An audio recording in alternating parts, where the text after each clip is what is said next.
Well, thank you for opening this video PowerPoint clip. It's an abstract of the report on the so-called escape program in Sri Lanka.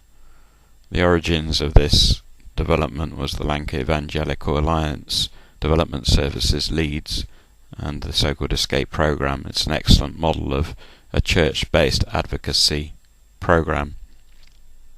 The information was supplied by Tony Senarawatney, and it forms part of the 1999 Viva's International Cutting Edge Conference, where it was first published.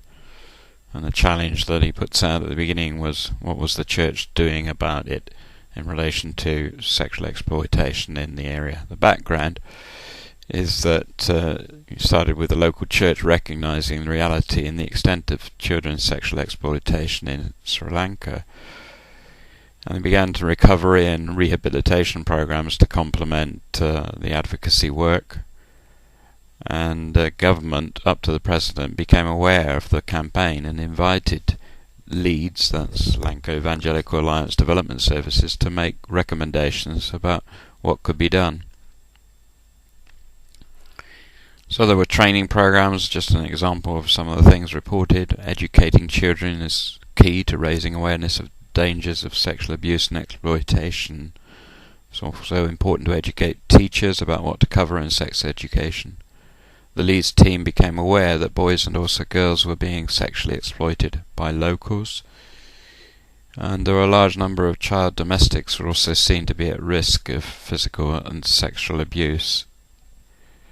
One of the things that was reported was the written survey of school children. It was undertaken.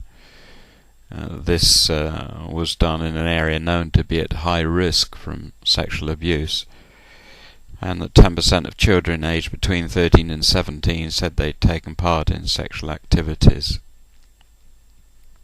When asked why so, 19% said for fun, 38% for money, 30% to earn money for their families, and 34% because they were forced to. Obviously there's multiple answers here. So please review the full document. You can download it for the Viva website, and it can close with a comment made at the end of the report. The responses to the questions on how children could be helped enabled Leeds to appreciate that children may often have the answers to their own problems if we're prepared to